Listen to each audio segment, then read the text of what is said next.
함께 나누실 말씀은 구약성경 출애굽기 12장 29절에서 42절의 말씀인데, 한밤중의 통곡이란 제목의 메시지를 함께 나누도록 하겠습니다. 모든 길은 로마로 통한다는 말이 있습니다. 그리스도인들에게 모든 길은 궁극적으로 천국으로 통한다라고 말할 수가 있습니다. 현재 코로나 바이러스 재앙으로 인하여 세계의 모든 사람들이 큰 고통과 변화를 경험하고 있습니다.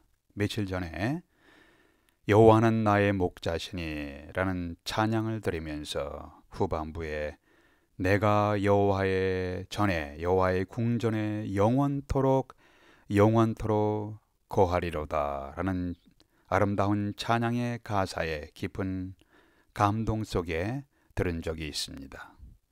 우리 삶의 현장에서 시련이 있습니다. 각종 고난이 있어도 주님의 도우심을 구하며 한 걸음 한 걸음씩 앞을 향해 걸어가는 것은 궁극적으로 하나님께서 준비하신 하나님의 나라 천국에 도착할 것을 믿기 때문입니다.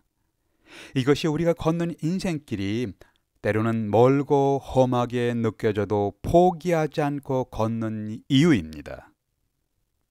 오늘 성경에 이스라엘 백성들이 새로운 인생길을 걸어가기 시작하는 밤에 일어난 사건들을 볼 수 있습니다. 여기서 우리 그리스도인들이 예수 그리스도를 주님으로 믿고 새로운 인생길을 걸어가면서 기억해야 할 중요한 교훈들을 나누도록 하겠습니다. 첫 번째는 하나님께 대한 믿음이 우리의 영원한 운명을 좌우합니다. 하나님께 대한 믿음이 우리의 영원한 운명, 우리의 이터니티를, 영원을 좌우합니다. 29절에서 30절에 보니까 밤중에 여호와께서 애굽 땅에서 모든 처음 난 것, 곧 왕위에 앉은 자의 장자로부터 옥에 갇힌 사람의 장자까지와 가축의 처음 난 것을 다 치심에 그 밤에 바로와 그 모든 신하와 모든 애굽 사람이 일어나고 애굽에 큰 부르짖음이 있었으니 이는 그 나라에 죽임을 당하지 아니한 집이 하나도 없었음이더라.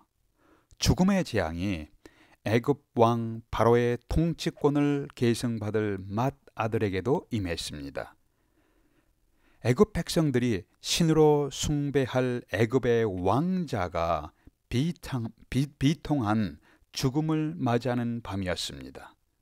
애굽 노예들의 집이나 신으로 숭배받는 바로 왕의 궁전이나 애굽 전국에서 한밤중에 큰 통곡의 소리가 울려 퍼졌습니다.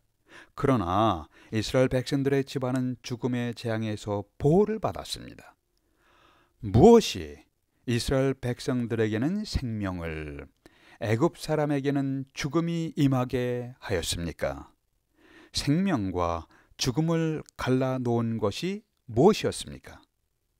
하나님의 말씀에 따라 어린 양이 흘린 피를 집 입구의 문의 임방과 좌우 설주에 바른 가족에게는 생명을, 어린 양의 희생으로 흘린 피를 입구에 바르지 않은 가족에게는 죽음이 내려졌습니다.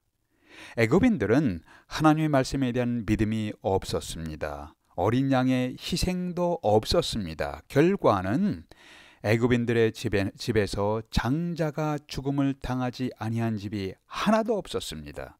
모든 애굽인의 장자가 죽음을 당하여 한밤에 처참한 통곡 소리가 울려 퍼졌습니다. 이것은 모든 인간을 향한 마지막 심판 때에 어떤 일이 발생한 것인가에 대한 예고편이라고 볼 수가 있습니다. 요한계시록에서 마지막 심판에서 일어날 사건들을 자세히 묘사하고 있는 16장 보니까 하늘의 천사가 하나님의 진노의 7 대접을 땅에 쏟았습니다. 강과 물이 핏물이 되어버렸습니다. 어둠이 임했습니다. 질병과 종기로 말미암아 고통당하는 사람들이 하늘의 하나님을 비방했습니다. 개구리 같은 새 더러운 영이 나타났습니다. 번개 소리가 있었고 큰 우박이 하늘로부터 사람들에게 내림에 사람들이 그 우박의 재앙 때문에 하나님을 비방하니 그 재앙이 심히 크미러라 라고 기록되었습니다. 출애굽기에서 하나님의 말씀을 교만하게 무시하고 끈질기게 거절한 애굽인들이 경험했던 바로 그러한 재앙들이 훨씬 더 큰 고통으로 말세에 하나님을 거역한 사람들에게 나타날 것입니다. 애굽 왕 바로가 경험한 재앙은 장차 하나님을 거역한 사람들이 경험할 엄청난 재앙의 그림자이었습니다. 부자와 가난한 자, 배운 자와 못 배운 자, 사회적 지위가 높은 자와 낮은 자, 유대인과 이방인, 백인, 흑인, 황인종 모든 사람들이 하나님의 심판대 앞에 서게 될 것입니다. 이들의 운명이 천국이냐 지옥이냐를 결정하는 기준은 동일합니다. 그것은 하나님께서 이 땅에 구원의 주님으로 보내신 예수 그리스도를 영접할 것인가 거절할 것인가입니다. 십자가에서 우리를 대신하여 죄의 대가를 지불하신 예수 그리스도를 믿을 것인가 믿지 아니할 것인가, 하나님 앞에서 자신의 죄인임을 인정하고 겸손하게 회개할 것인가 교만하게 회개를 거부할 것인가, 이 기준이 사람들의 이터니티, 영원한 운명을 갈라놓게 될 것입니다. 어떤 분은 우리가 죽어봐야 알지 어떻게 천국과 지옥이 있는가를 아느냐고 반문하는 사람들이 있습니다. 이 땅에 살았던 사람 중에 천국과 지옥을 가장 확실하게 가장 많이 증거하는 분이 있습니다. 그분은 천국의 영광을 아시는 분이십니다. 그분은 지옥의 고통을 비참함을 아시는 분이십니다. 그분이 누구신가요? 그분은 바로 예수 그리스도이십니다. 예수님은 내가 곧 하늘의 아버지께로 가는 바로 그 유일한 길이라고 선포하셨습니다. 예수님은 천국의 영광을 보시고 아셨습니다. 예수 그리스도는 지옥의 비참함과 고통을 정확하게 아시는 분이십니다. 그래서 예수 그리스도께서는 천국과 지옥을 확실하게 분명하게 선포하셨습니다. 결국 예수 그리스도에 대해서 우리가 어떻게 응답할 것인가에 따라서 천국인가 지옥인가에 대한 우리의 영원한 운명이 갈라지게 될 것입니다. 저와 여러분의 인생 발걸음은 어느 곳을 향하고 걸어가고 있는가요? 우리 가족들과 친구들은 어떤 길을 걷고 있습니까? 자신에게 물어보십시오. 첫째, 하나님께 대한 믿음이 우리의 영원한 운명을 좌우합니다. 두 번째는 하나님께서 주신 선물들을 선물들을 우상화하지는 마십시오. 35절 36절 보겠습니다. 이스라엘 자손이 모세의 말대로 하여 애굽 사람에게 은금 패물과 의복을 구하매 여호와께서 애굽 사람들에게 이스라엘 백성들에게 은혜를 입히게 하사 그들이 구하는 대로 주게 하심으로 그들이 애굽 사람의 물품을 취하였더라. 애굽을 떠나는 날 밤에 이스라엘 백성들은 애굽 사람들로부터 은금 패물과 물품을 받았습니다. 이것은 이스라엘 백성들이 먼저 요청한 것이 아니라 애굽 사람들의 마음을 움직여서 감동케 해서 이스라엘 백성들에게 주신 하나님의 선물, the gift of God, 하나님의 선물이었습니다. 하나님께서 모세를 통해서 이스라엘 백성들로 하여금 애굽 사람들이 주는 은금 패물과 각종 물품들을 취하게 하라 라고 하신 하나님의 의도가 무엇이었는가요?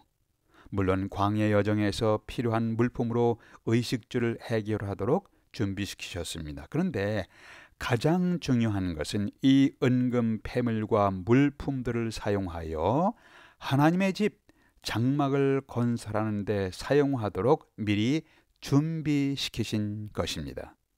하나님께서는 장래를 내다보시면서 광야에서 하나님께 예배드릴 장막을 건설하도록 미리 이스라엘 백성들에게 은금 패물들을 소유하도록 인도하셨습니다. 그런데 이스라엘 백성들은 하나님의 선물인 은금 패물들을 잘못 사용했습니다. 어떻게 잘못 사용했는가요? 하나님의 목적과는 상관없이 이스라엘 백성들은 하나님의 선물인 금으로 애굽에서 숭배하였던 금송아지를 만들었습니다. 이 금송아지를 신으로 숭배했습니다. 출애굽기 32장에 나오죠. 하나님이 허락하신 선물들을 하나님의 뜻에 합당하게 사용하지 아니하고 하나님을 모독하는 송아지 우상을 만드는 데 사용했습니다. 이 금송아지 우상을 만들어 놓고 출애굽기 32장에서 뭐라고 말씀했는지 여러분 기억하십니까? 이스라엘아, 이는 너희를 애굽 땅에서 인도하여 낸 너희의 신이로다. 참 어처구니가 없습니다. 완전한 배은망덕한 짓입니다. 참으로 말로 표현할 수 없는 어처구니 없는 정신 나간 짓이었습니다. 오늘날 우리들은 어떠합니까? 우리가 소유한 재물과 재능과 지식과 시간, 이 모든 것들은 궁극적으로 하나님이 우리에게 허락하신 gift, 선물입니다.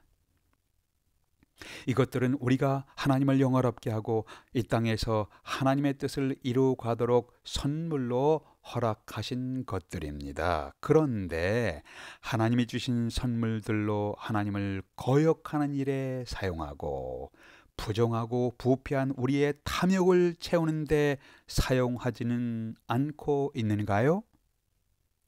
하나님이 허락하신 선물들을 우상으로 숭배하지 말고 또한 우상을 만드는 데 사용하지 아니하도록 우리의 인생의 우선순위를, 우리 인생의 프라이어리티를 정기적으로 예배 때마다 점검하십시오.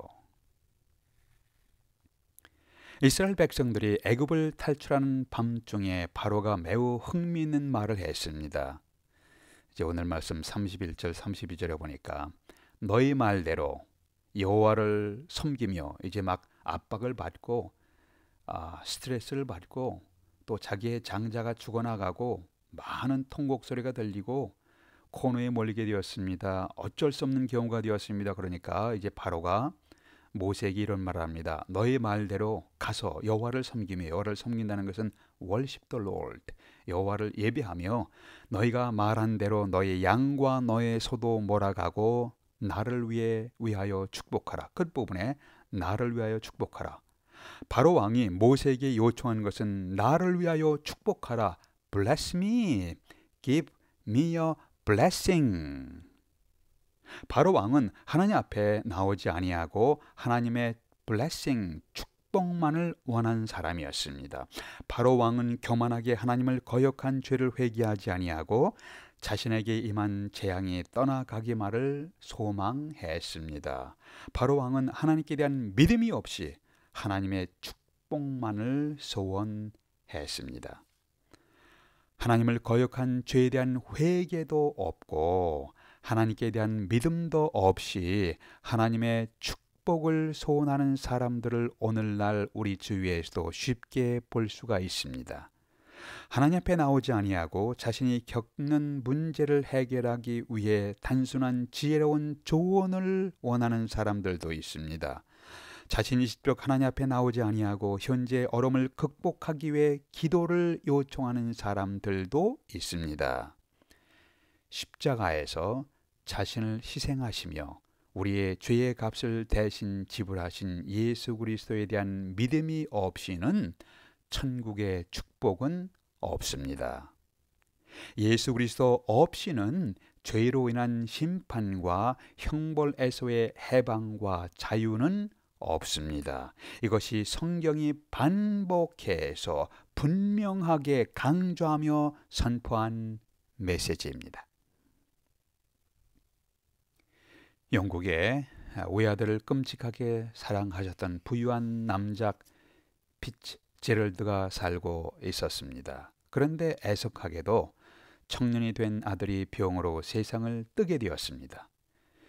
피츠제럴드 남작의 마음은 사랑하는 아들을 잃은 슬픔으로 갈기갈기 찢어졌습니다. 세월이 흐른 후에 남작도 세상을 떠나게 되었고 그가 수집한 매우 값진 미술품들이 유품으로 남게 되었습니다.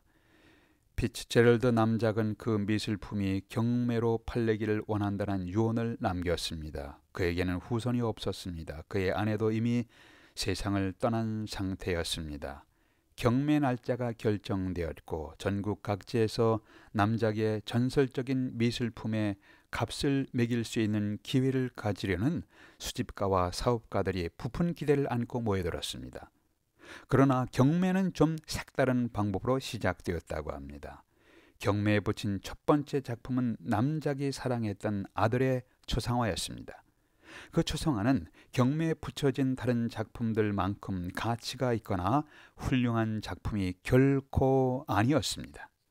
그 초상화는 구매자들이 구입하고 싶어하는 작품이 아니었습니다. 그래서 경매인이 구매자들에게 값을 매길 것을 요구해도 대답하는 사람이 아무도 없었습니다. 사람들은 그 초상화가 치워지고 다른 가치 있는 작품이 나오기를 고대하고 있었습니다. 그러나 경매는 그 초상화의 값을 매기도록 계속 요구했고 구매자들은 점점 짜증을 내기 시작했습니다. 이렇게 옥신각신하는 사이에 많은 시간이 흘렀습니다. 마침내 한 노인이 복도를 따라 들어와서 말하기를 그 초상화는 아무도 원하는 사람이 없으니 제가 구입하도록 하겠습니다 라고 했습니다. 그는 피츠제럴드 남작의 하인으로 일했던 사람이었습니다. 매매 가격은 매우 적은 금액으로 결정되었습니다. 경매는 그 노인에게 초상화를 넘겼습니다. 그런 다음에 오늘 경매는 끝났습니다 라고 선언했습니다. 경매에 왔던 사람들의 술렁이기 시작했습니다. 한 사람이 아니 무슨 이런 경우가 있어이까? 단 하나만 경매에 붙이고 더군다나 그 작품은 중요한 것도 아닌데 그것으로 경매가 끝나다니 도대체 나머지 작품들은 언제 경매에 붙일 것인가요? 그러자 경매는 말하기를 경매는 끝났습니다. 이제 피츠제럴드 남작께서 남기신 유언서를 읽어드리겠습니다. 내 아들의 초상화를 산 사람에게 내가 수집한 모든 작품들을 그냥 넘겨주십시오. 왜냐하면 내 아들을 내가 사랑했던 만큼 사랑하는 사람에게 보상을 해주고 싶습니다. 그러므로 이 초상화를 구입한 이 노 신사분에게 피츠제럴드 남작께서 유품으로 남기신 모든 미술품을 받을 수 있는 자격이 주어졌습니다. 이것으로 경매는 끝났습니다. 이 이야기는 우리가 예수 그리스도를 믿고 영접함으로 우리가 그리스도 안에 있게 되고 우리가 예수 그리스도를 구원의 주님으로 믿고 영접함으로 우리는 그리스도 안에 들어가게 됩니다. 우리가 그리스도 안에 있게 되고 주님 안에서 주어질 엄청난 하늘의 신령한 축복들을 상기시켜주고 있습니다. 성경은 에베소서 1장에서 이렇게 말씀합니다. 그리스도 안에서 하늘에 속한 모든 신령한 축복으로 우리를 축복하시는 하나님, 그리스도 안에서 in Christ, 그리스도 안에서 하늘에 속한 모든 신령한 축복들로 우리에게 축복하시는 하나님이라고 말씀하셨습니다. 여러분은 그리스도 안에 계십니까? 여러분은 예수 그리스도에 대해서 어떤 응답을 하셨습니까? 함께 기도하겠습니다. 아버지 하나님, 세상 속에서 실수하고 실패할 때도 많지만 예수 그리스도에 대한 믿음을 굳건히 잡고 우리에게 주어진 인생길을 걸어가도록 도와주시옵소서. 우리 개인의 삶에서, 우리 가정의 삶에서, 사회의 삶에서 예수 그리스도에 대한 신앙 고백을 기억하며 살아가게 하시옵소서. 우리의 주 예수 그리스도 이름으로 기도드립니다. 아멘.